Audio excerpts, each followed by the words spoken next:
చిన్న చిన్న తాగుతారు అయ్యా గ్లాస్ నిండాలి కదా. చూడు ఇక్కడ చూడు చిన్న ఇక్కడ చూడు తాగుతున్నా మొత్తం. ఇప్పుడు దూరం రాదు 2 కాయలు తాగేస్తాయి మళ్ళీ ఈగలు కూడా త్వరనే.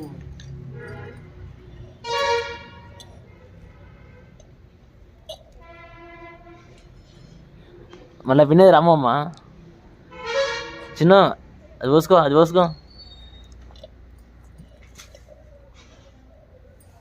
ఇటే ఎక్కువ వస్తుంది.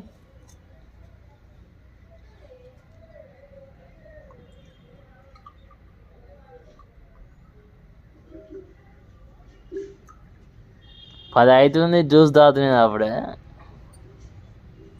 ఇక్కడ చూడు చిన్న మామకాయ చూడు మామకాయ చూడు మామకాయ అది మీ అమ్మ పంపిస్తా చెప్తే